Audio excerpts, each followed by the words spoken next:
नमस्कार। शिव और सती की अमर प्रेम कथा एक ऐसा प्राचीन पौराणिक महाकाव्य जिसने हमारी आधुनिक आध्यात्मिक परंपराओं की नींव रखी। आज के इस विशेष विश्लेषण में हम सीधे इसी भव्य कथा के हृदय में उतरने वाले हैं। तो एक बेहद दिलचस्प सवाल से शुरू करते हैं। आखिर कैसे एक भयंकर त्रासदी और वियोग की कहानी ने हमारे आज के सबसे पवित्र आध्यात्मिक स्थलों यानी 51 शक्तिपीठों को आकार दे दिया। आइए इस रहस्य से पर्दा उठाते हैं। सेक्शन 1, दिव्य अवतार, एक राजा की सर्वोच्च शक्ति की लालसा।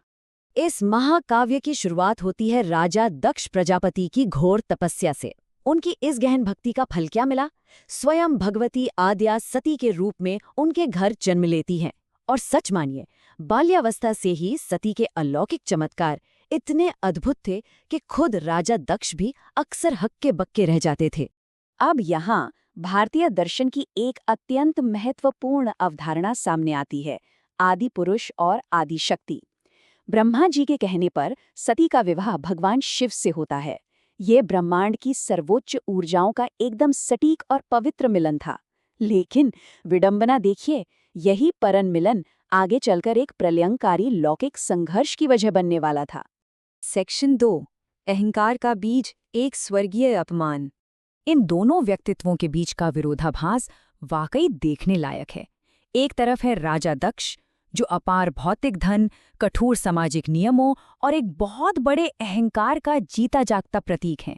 और दूसरी ओर है भगवान शिव, जो पूर्ण वैराग्य में लीन हैं, बागंबर पहनते हैं और उन्हें इस ब्रह्मांडीय दिखावे से कोई मोह नहीं है। भौतिकवाद और वैराग्य का ये तीखा टकराव ही उस आने वाले तूफान की असली जड़ था। विनाश का वह बीज आखिर बोया कैसे गया? देवलोक में ब्रह्मा जी की सभा चल रही थी। जैसे ही दक्ष वहां पहुंचते हैं, सभी देवता सम्मान में तुरंत खड़े हो जाते हैं। लेकिन भगवान शिव, वे अपनी पूर्ण अनासक्ति में शांत बैठे रहते हैं।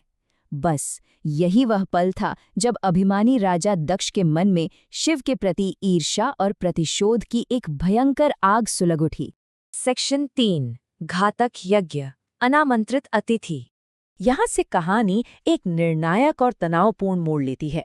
आकाश में अनगिनत विमान कनखल की ओर जाते हुए दिखाई देते हैं।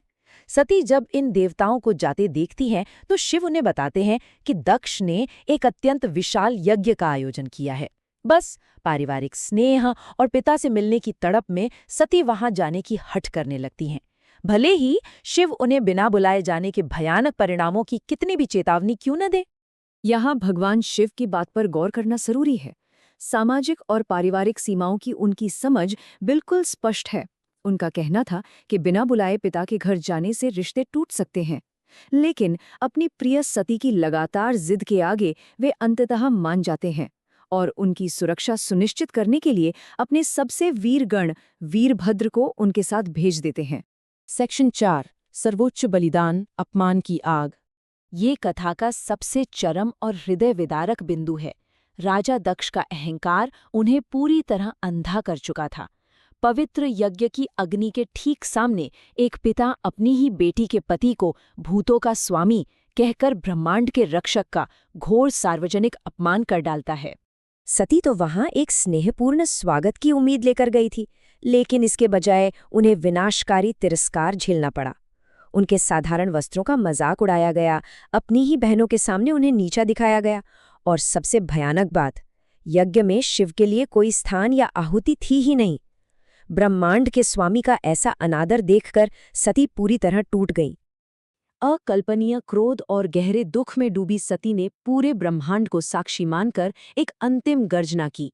ये केवल एक चेतावनी नहीं थी, ये उनके छलनी हो चुके हृदय और शिव के प्रति उनकी सर्वोच्च अटूट भक्ति की गवाही थी।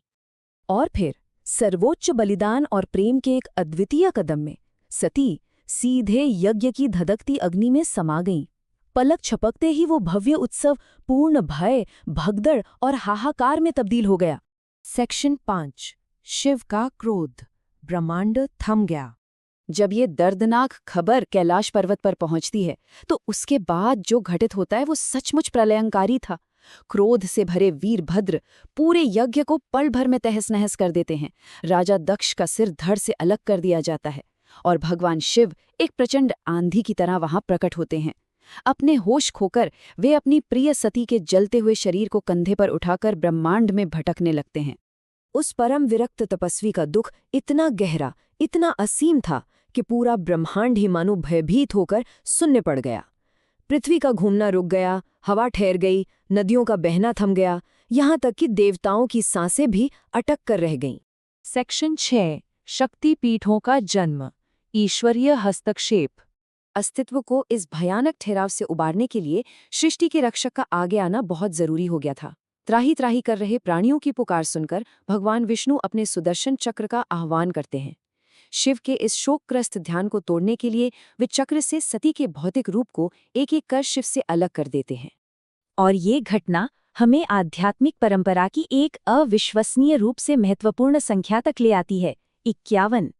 सती के अंग धरती पर ठीक 51 अलग-अलग स्थानों पर गिरे और ये सटीक स्थान ही वे पवित्र शक्तिपीठ बन गए, जहां आज भी अत्यंत गहन भक्ति और अपार श्रद्धा के साथ पूजा अर्चना की जाती है। शिव और सती का प्रेम सचमुच अमर है। ये महाकाव्य हमें दिखाता है कि कैसे एक शाश्वत प्रेम, जो एक व्यक्ति के भारी अहंकार के कारण दुखद रूप से बाधित हुआ था, उसने मृत्यु की सीमाओं को पार कर हमारी आध्यात्मिक परंपराओं और दुनिया के भूगोल को हमेशा हमेशा के लिए एक नया रूप दे दिया। जब हम आधुनिक दृष्टिकोण से इस प्राचीन कथा पर विचार करते हैं, तो यह एक बहुत ही गहरा सवाल छोड़ जाती है। आज की इस आधुनिक दुनिया में अहंकार के ऐसे कौन से ढांचे और झूठी शान हैं जो समाज को सच्ची भक्ति और सत्य को देखने से अंधा कर देते हैं? यह निश्चित रूप से हम सभी के लिए गहराई से सोचने का विषय है। इस विशेष विश्लेषण में साथ जुड़ने के लिए बहुत बहुत धन्यवाद।